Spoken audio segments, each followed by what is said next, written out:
Hello students, welcome back to TCC and this is part 2 of accounting. बेटा ये लेखांकन जो हमने सीरीज स्टार्ट की है उसका सेकंड पार्ट है। इससे पहले का जो पार्ट है उसमें आपने देखा होगा कि हमने लेखांकन या अकाउंटिंग का इतिहास पढ़ा था, उसके मीनिंग हमने पढ़ा था, उसके बाद में हमने उसके उद्देश्य ऑब्जेक्टिव, ठीक है, उसके बाद में एडवांटेज लिमिटेशन, ये सब हमने उसमें पढ़े थे। अब उसके आगे के जो पार्ट है वो हम इसमें स्टार्ट कर रहे हैं। हिंदी और इंग्लिश मीडियम दोनों ही तरह के जो स्टूडेंट्स हैं उनके लिए वीडियो बहुत बेनिफिशियल होने वाला है, बिकॉज बहुत कम आपको ऐसे रिसोर्सेज मिलेंगे जहां पर आपको हिंदी और इंग्लिश दोनों के लिए बेनिफिशियल और बहुत भी बहुत अच्छे क्वालिटी में आपको नोट्स मिलेंगे।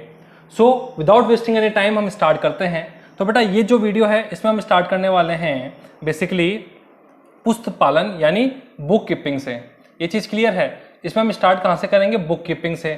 तो देखो बेसिकली हम ये देखेंगे सबसे पहले कि बुक कीपिंग या पुस्तक पालन होता क्या है। तो देखो इसको हम रिकॉर्ड मेकिंग फेज बोलते हैं। सर ये रिकॉर्ड मेकिंग फेज, तो बेटा वीडियो 1 अगर आपको याद है तो उसमें हमने पढ़ा था कि जो अकाउंटिंग होता है ना उसमें एक प्रोसेस होता है, ठीक है। उस प्रोसेस में बेसिकली अकाउंटिंग प्रोसेस, उसमें बेसिकली कितने पार्ट्स थे सर? 5 पार्ट थे। पहला कौन सा था सर? रिकॉर्डिंग, ठीक है। दूसरा कौन सा था? क्लासिफाइंग यानी वर्गीकरण, ठीक है। तीसरा हमने पढ़ा था उसमें समराइजिंग, संक्षिप्तीकरण जिसको हम बोलते हैं।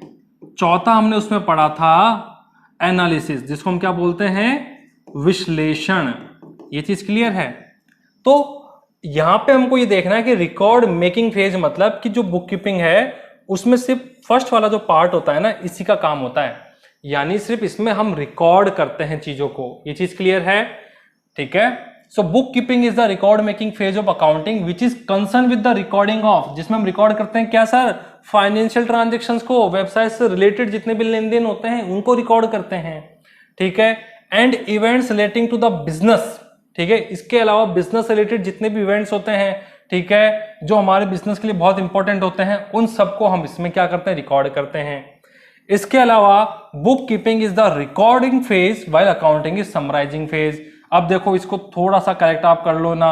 समराइजिंग का मतलब यहाँ पे सिर्फ समराइजिंग नहीं होता है। समराइजिंग का मतलब यहाँ पे बेसिकली ये तीनों फेजेस आते हैं, ठीक है। कि सर समराइजिंग का मतलब यहाँ पे जो है उसमें क्लासिफाइंग भी आएगा, समराइजिंग भी आएगा और एनालिसिस भी आएगा, ठीक है। तो आप इसको बोलते हैं, इसको ऐसे हम बोल सकते हैं कि जो बुक कीपिंग है उसमें सिर्फ रिकॉर्डिंग फेज होता है, और जो लेखांकन या अकाउंटिंग होता है ना उसमें रिकॉर्डिंग के आगे के जो फेजेस है, फर्स्ट फेज ये तो हो गया आपका बुक कीपिंग में, और बाकी के ये जो तीनों फेज है वो आपके किस में आ जाएंगे सर?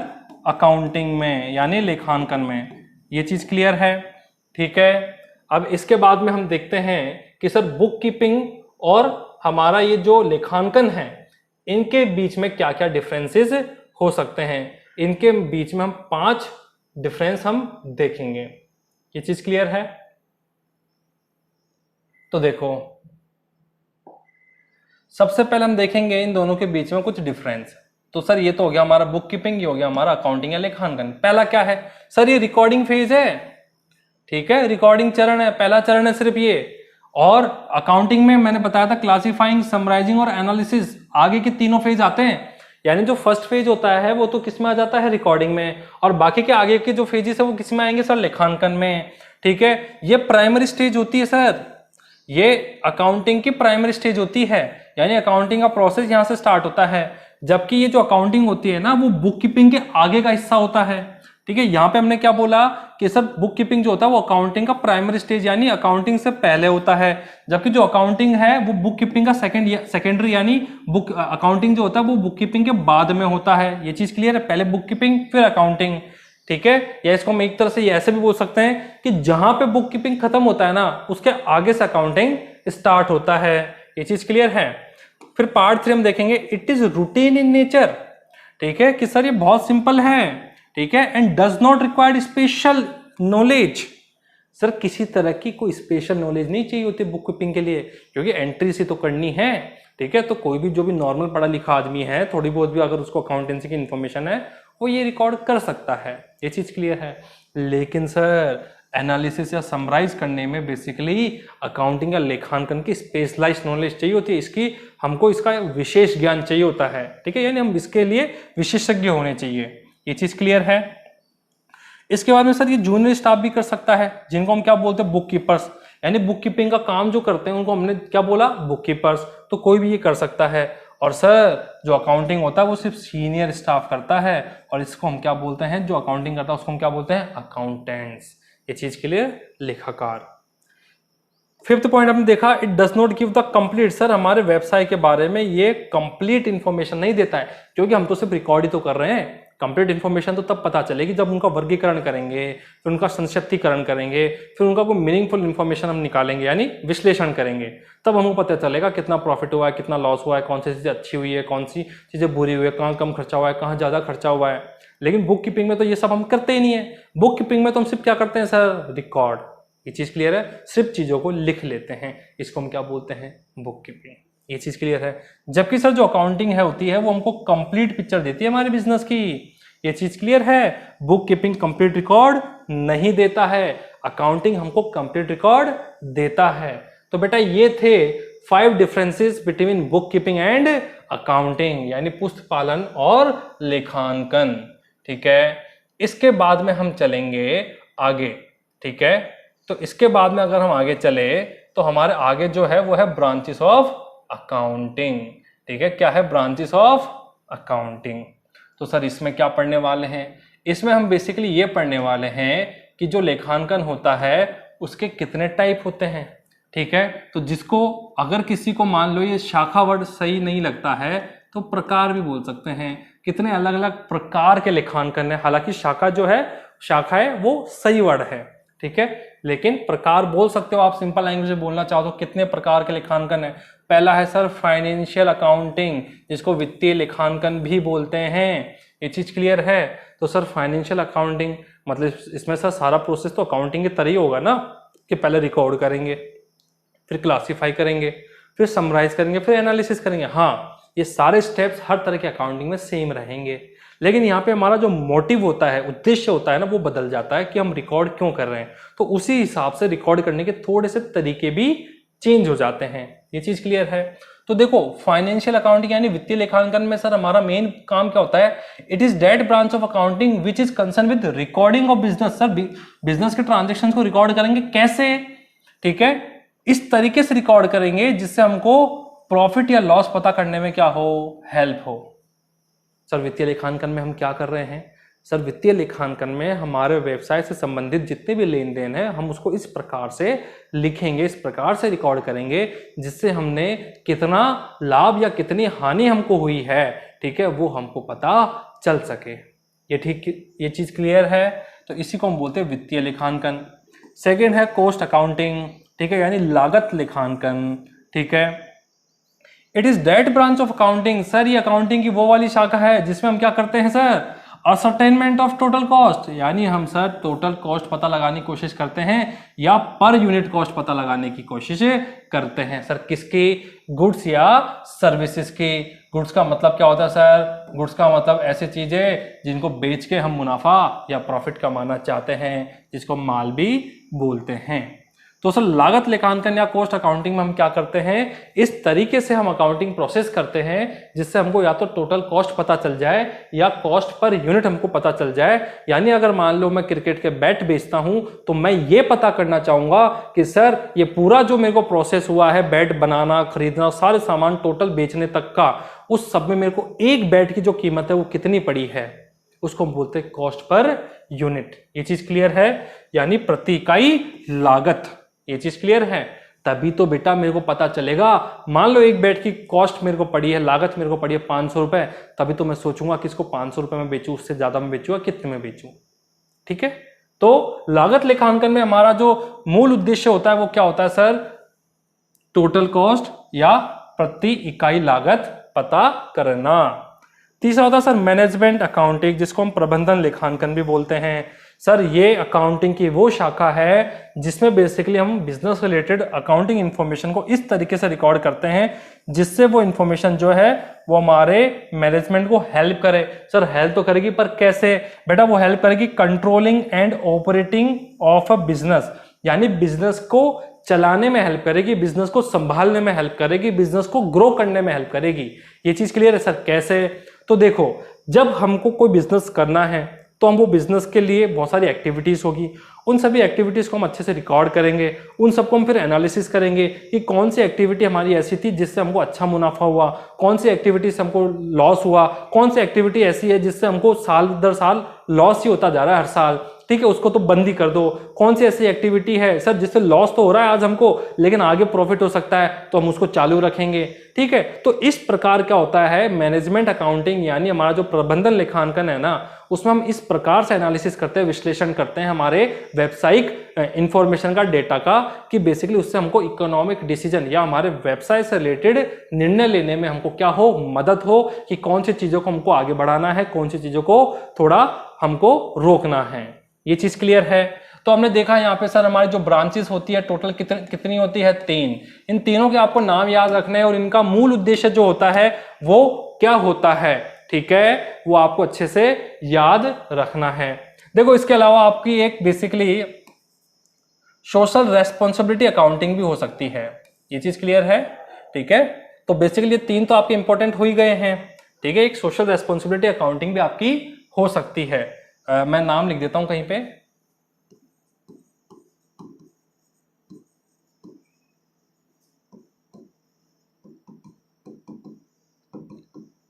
अकाउंटिंग। सर इसको हिंदी में क्या बोलेंगे, इसको हिंदी में हम बोलेंगे, मैं यहां लिख देता हूं सामाजिक दायित्व, दायित्व है, दायित्व, एक सेकेंड, ठीक है, सामाजिक, मैं नीचे लिख देता हूं सामाजिक दायित्व लेखांकन, ठीक है, सामाजिक दायित्व लेखांकन।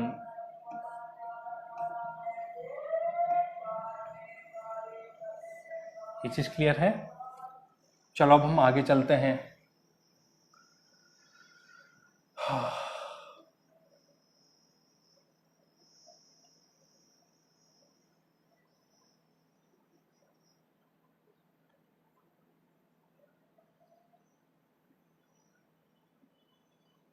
ठीक है, अब देखो इसमें बेसिकली हमको पढ़ना है interested users of accounting information, यानी सर हमारे जो लेखांकन की जानकारी है उसके इच्छुक उपयोगकर्ता कौन कौन है, कौन कौन ऐसे लोग हैं सर जिनको हमारे बिजनेस में इंटरेस्ट आ रहा है, वो जानना चाहते हैं हमारी बिजनेस की एक्टिविटीज कैसी है, हम लाभ कमा रहे हैं कि हमको हानि हो रही है, प्रॉफिट हो रहा है, लॉस हो रहा है, सर ये चीज क्लियर है।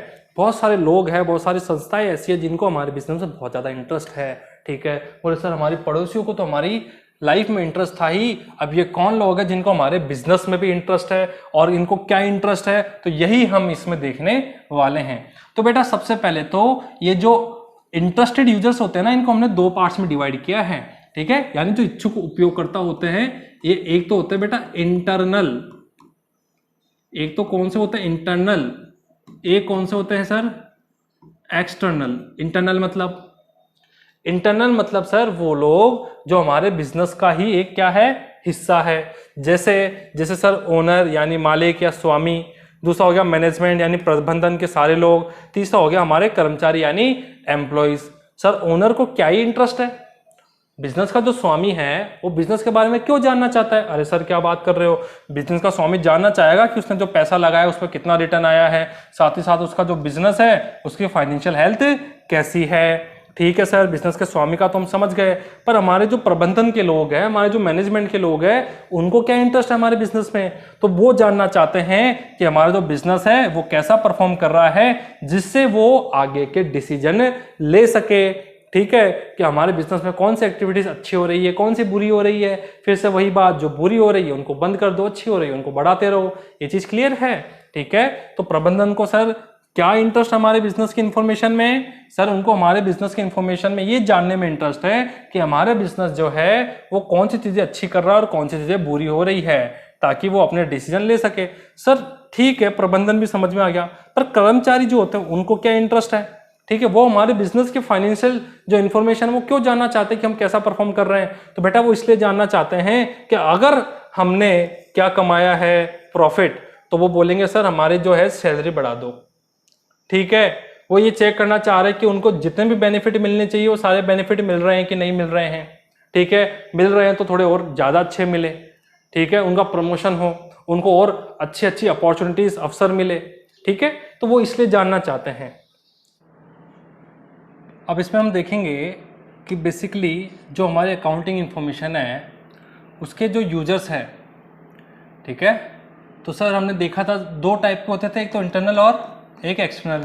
तो एक्सटर्नल यूजर्स हम देखने वाले हैं, यानी बाहरी उपयोगकर्ता हम देखने वाले हैं। तो सबसे पहले सर एक्सटर्नल में कौन आएगा? सर वो लोग जो हमारे बिजनेस के अंदर के नहीं है, हमारे बिजनेस का पार्ट नहीं है, हमारे बिजनेस के बाहर का हिस्सा है, किसी भी प्रकार से हमारे बिजनेस का हिस्सा नहीं, आंतरिक हिस्सा नहीं है। सर एक तो हो गया हमारे इन्वेस्टर्स एंड पोटेंशियल इन्वेस्टर्स, मतलब सर निवेश करने वाले, निवेशक या संभावित जो आगे कभी निवेश कर सकते हैं। तो सर ये क्या जानना चाहते हैं? ये जानना चाहते हैं safety and growth of the investment, कि सर बेसिकली अगर वो हमारे बिजनेस में निवेश करते इन्वेस्ट करते हैं तो क्या उनका इन्वेस्ट सेफ रहेगा, पैसा डूबेगा तो नहीं, या अगर सेफ रहेगा तो सर सिर्फ सेफ रखने के लिए तो वो इन्वेस्ट नहीं करेंगे ना, वो चाहेंगे कि हम जो पैसा निवेश कर रहे हैं, इन्वेस्ट कर रहे हैं, वो ग्रो हो, वो बढ़े। तो कितना बढ़ेगा, भविष्य में जो व्यवसाय है वो कितना बढ़ेगा, उसमें कितनी वृद्धि होगी, ये देखना चाहते हैं। फिर ऐसे क्रेडिटर्स यानी लेनदार जो हमसे पैसा मांगते हैं, क्रेडिटर्स कौन होते हैं? जो हमसे पैसा मांगते हैं, हमने इनसे उधार सामान खरीदा है तो ये अब हमसे पैसा मांग रहे हैं, ठीक है। तो सर क्रेडिटर्स क्या चेक करना चाह रहे हैं? क्रेडिटर्स ये चेक करना चाह रहे हैं कि भैया इनका बिजनेस ठीक चल रहा है कि नहीं चल रहा है। अगर ठीक चल रहा है तो मैं इनको उधार दे सकता हूं, या ऐसा तो नहीं है कि मैंने उनको उधार दे दिया है अब पैसे वापस लेने के भी लाले हैं, ठीक है, कि सर मेरे जो पैसे हैं वो मेरे को वापस मिलेंगे क्या, फाइनेंशियल कैपेबिलिटी, उनकी उधार चुकाने की क्षमता देखना चाह रहे हैं, एबिलिटी टू पे रीपे द बिजनेस डेप्ट। ये चीज क्लियर है कि सर अगर उधार दे दिया तो पैसा वापस आएगा या नहीं आएगा, वो ये चेक करना चाहते हैं। लेंडर्स कौन होते हैं? सर ऋणदाता, जो हमको ऋण देते हैं, जो हमको लोन देते हैं, जैसे बैंक हो गया है। सर ये क्या चेक करना चाह रहे हैं? बेटा वो चेक करना चाहते हैं चुकौती क्षमता, जिसको हम बोलते हैं रीपेइंग कैपेसिटी, कि अगर हमने इस बिजनेस को लोन दिया तो हमारा जो लोन का पैसा वो वापस लौटेगा या नहीं लौटेगा। कहीं ऐसा तो नहीं है कि लोन का पैसा लेकर ये लोग कहाँ चले जाएंगे? इंग्लैंड, ठीक है, ब्रिटेन। टैक्स अथॉरिटीज यानी सर कर अधिकारी या कर प्राधिकरण, ठीक है, टैक्स से रिलेटेड जितनी भी अथॉरिटीज है जैसे, ठीक है, तो ये लोग क्या चेक करना चाहते हैं? ये चेक करना चाहते हैं असेसमेंट ऑफ ड्यू टैक्सेस, कि सर अगर हमारा बिजनेस परफॉर्म कर रहा है तो कैसा कर रहा है, कितना प्रॉफिट कमा रहा है, क्योंकि उसी हिसाब से ये चेक करना चाहता है कि हम टैक्स जो है वो सही दे रहे हैं कि नहीं दे रहे हैं। कहीं ऐसा तो नहीं है कि बिजनेस प्रॉफिट तो बहुत कमा रहा है लेकिन टैक्स ये लोग कम दे रहे हैं, टैक्स चोरी कर रहे हैं, ठीक है, तो वो ये चेक करना चाहते हैं। तो वो हमको चेक करेंगे हमारे बिजनेस की फाइनेंशियल इंफॉर्मेशन से कि कितना प्रॉफिट कमा रहे हैं। फिर आएगा अदर्स, कि सर और भी बहुत सारे लोग होते हैं, जैसे गवर्नमेंट होती है, गवर्नमेंट चेक करना चाहते हैं कि हम सही रूल्स रेगुलेशन फॉलो कर रहे हैं कि नहीं कर रहे हैं, ठीक है। कॉम्पिटिटर्स चेक करना चाहते हैं कि ये लोग कैसा परफॉर्म कर रहे हैं। हमारे कस्टमर्स, हमारे जो ग्राहक होते हैं वो भी चेक करना चाहते हैं। बहुत सारे रिसर्च करने वाले लोग होते हैं जो अलग अलग बिजनेस पे यही रिसर्च करते रहते हैं कि कौन से मेथड से कौन से बिजनेस को फायदा हुआ, किस इंडस्ट्री में कौन सा मेथड या कौन सा तरीका अपनाकर कौन सा बिजनेस अच्छा कर रहा है, किस बिजनेस की क्या गलती रही है कि उसके आज बुरे दिन हैं। तो ये अलग अलग चीजों पे क्या करते हैं, जानकारी इकट्ठा करते हैं रिसर्चर्स। तो बेटा ये सब लोग थे हमारे बाहरी उपयोगकर्ता, यानी हमारी जो व्यवसाय की इंफॉर्मेशन है जो हम फाइनेंशियल अकाउंटिंग में बनाते हैं, ठीक है, वो सबसे इनको क्या मतलब है वो इसमें हमने बताया। तो आपसे बेटा क्वेश्चन पूछ सकता है कि इनमें से कौन सा जो है वो इंटरनल यूजर है, कौन सा एक्सटर्नल यूजर है, ठीक है। आपसे ये क्वेश्चन पूछ सकता है कि जैसे मान लो जो स्वामी है उसका बिजनेस में क्या इंटरेस्ट है। तो देखो जो बिजनेस का स्वामी होता है ना इंटरनल, बेसिकली उसका ये इंटरेस्ट तो नहीं होगा ना कि वो कर दायित्व जानना चाहता है कि भैया, या फिर मान लो वो ये जानना चाह रहा है कि हमारा जो बिजनेस है वो उधार चुका पाएगा नहीं चुका पाएगा, ठीक है। ये सब किसका काम है? ये उधार देने वालों का काम है। हमारे स्वामी जो है वो क्या जानना चाहेगा, बिजनेस का स्वामी, कि सर हम कितना प्रॉफिट कमा रहे हैं, हमने जो बिजनेस में पैसा लगाया है उस पर कितना हमको क्या मिला है, रिटर्न। अब इसके बाद में हम देखेंगे बेसिकली कि सर हम जो भी अकाउंटिंग इन्फॉर्मेशन देंगे, हमने ये तो देख लिया अकाउंटिंग इन्फॉर्मेशन कौन कौन लेगा, लेकिन अब हमको ये देखना है कि सर अकाउंटिंग इन्फॉर्मेशन अगर हम देंगे तो उसमें क्या गुण होने चाहिए। किसी भी अकाउंटिंग सूचना या लेखांकन सूचना के गुणात्मक लक्षण हम देखने वाले हैं कि सर जब हम कोई इन्फॉर्मेशन किसी को दे, अकाउंटिंग इन्फॉर्मेशन जो हम रिकॉर्ड करें या उसको एनालिसिस करें, किसी को संचार करें, तो बेसिकली उसमें क्या गुण होने चाहिए, क्या क्वालिटीज होनी चाहिए। तो बेटा 4 क्वालिटीज होनी चाहिए। पहला है रिलायबिलिटी, रिलायबिलिटी मतलब विश्वसनीयता। इंफॉर्मेशन ऐसी हो जो किसी फैक्ट किसी सोर्स के बेसिस पे बनाई गई हो, ऐसा नहीं कि कुछ भी लिख दिया मन से कि विश्वास करने लायक ही नहीं हुआ, ठीक है। तो बेसिकली इंफॉर्मेशन कैसी होनी चाहिए sir, based on the fact, तथ्यों पे आधारित होनी चाहिए। Can be verified through the source document, कि सर सोर्स डॉक्यूमेंट होना चाहिए, कि ऐसा नहीं है अपने मर्जी से कुछ भी सेल्स कुछ भी परचेस लिख दिया, अगर सेल हुआ है तो उसका कोई रिसिप्ट कुछ बिल होना चाहिए हमारे पास में, ठीक है। It must be free from the personal bias, sir किसी भी प्रकार के पूर्वाग्रह से दूर होनी चाहिए इंफॉर्मेशन, ऐसा नहीं किसी पूर्वाग्रह पे आधारित इंफॉर्मेशन हम लिख दे, अपने हिसाब से कुछ भी लिख दे, नहीं, ठीक है। तो पहला क्या है सर, इंफॉर्मेशन विश्वसनीय होनी चाहिए। दूसरा है रिलीवेंस, रिलीवेंस मतलब प्रासंगिकता होनी चाहिए, मतलब सर जो जानकारी है बेसिकली वो समय पे उपलब्ध होनी चाहिए, जानकारी जो है वो किसी काम भी आनी चाहिए। ऐसा नहीं है कि इंफॉर्मेशन आज चाहिए, दो साल बाद में मिल रही है, या इंफॉर्मेशन जिस रूप में चाहिए उस रूप में नहीं मिल रही है, ठीक है, तब तो फिर क्या है वो हमारे लिए प्रासंगिक नहीं है। जैसे मान लो मेरे को जानना ये है कि भैया बिजनेस जो है कितना प्रॉफिट कमा रहा है, और इन्होंने मेरे को इन्फॉर्मेशन दी अपने फाइनेंशियल अकाउंट में कि भैया पिछले साल है ना हम यहाँ घूमने गए, हमने हमारे ये जो डेटर थे इन्होंने पैसा नहीं दिया, ये जो क्रेडिटर थे ना ये हमसे इतना ज़्यादा ले गए, नहीं भैया मेरे को ये बताओ कि प्रॉफिट कितना कमाया है, ये चीज़ क्लियर। तो इन्फॉर्मेशन ऐसी होनी चाहिए जो हमारे किसी काम आए, प्रासंगिक हो, ये चीज़ क्लियर है, जो बेसिकली रिलीवेंट हो। तीसरा होता है अंडरस्टैंडेबिलिटी, यानी सर बोधगम्यता। इसका मतलब क्या है सर, इंफॉर्मेशन जिस तरीके से प्रस्तुत की गई है उसी तरीके से उसको समझी जानी चाहिए। अगर मैंने डेटर्स की इंफॉर्मेशन दी है तो उसका आप कोई और मतलब मत निकाल लेना, उसका मतलब आप फिर डेटा से रिलेटेड ही निकालोगे। अगर मैंने बताया इस साल हमको 5 लाख का प्रॉफिट हुआ है तो आप ये नहीं मान सकते हर साल ही लगभग इतना प्रॉफिट हो रहा होगा, नहीं हो सकता पिछले साल हमको 1 करोड़ का लॉस हुआ हो, इस साल 5 लाख का प्रॉफिट हुआ हो। तो इन्फॉर्मेशन जिस प्रकार से आपको दी गई है आपको सिर्फ उसी प्रकार से इन्फॉर्मेशन को समझना है, ठीक है। इसको हम क्या बोलते हैं, बोधगम्यता, ये चीज क्लियर है। या सर इंफॉर्मेशन को आप इस तरीके से लिखो जिससे कोई भी जो यूजर है उसको अच्छे से समझ सके। ये दो इसमें आपको इंपॉर्टेंट पॉइंट याद रखने हैं।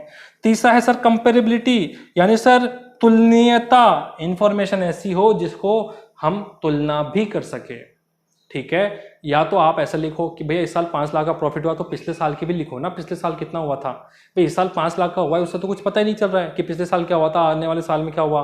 पिछले साल आपने लिखा कि सर पिछले साल हमको 3 लाख का हुआ, उससे पिछले साल 2 लाख का हुआ, तब तो कुछ इन्फॉर्मेशन बन रही है कि सर पहले 2 का हुआ, इस बार 3 का, फिर अब 5 का हो गया, मतलब इनका प्रॉफिट 2-3 साल से लगातार बढ़ रहा है, इसका मतलब आगे भी बढ़ने के संभावना है। पक्का बढ़ेगा ये तो नहीं बोल सकते पर संभावना तो है, ये चीज क्लियर है। तो बेसिकली यही हमको क्या है यहाँ पे चेक करना है कि जो इन्फॉर्मेशन है उसमें 4 हमारे क्या होने चाहिए, फैक्ट होने चाहिए, रिलायबल होनी चाहिए यानी विश्वसनीयता होनी चाहिए, रिलीवेंस होनी चाहिए, ठीक है, अंडरस्टैंडेबिलिटी और कंपेरेबिलिटी, ये चीज क्लियर है। तो सर ये RRUC ये आपको पढ़ना है, ठीक है।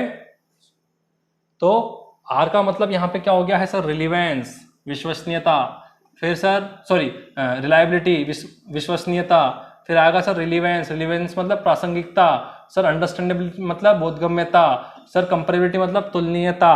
तो बेटा ये सारी थी हमारे अकाउंटिंग इंफॉर्मेशन की गुणात्मक लक्षण।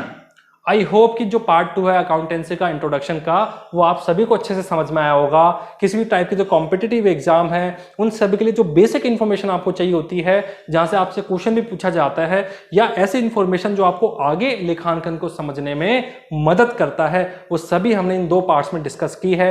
आई होप कि आपको इससे बहुत बेनिफिट होगा। Thank you so much.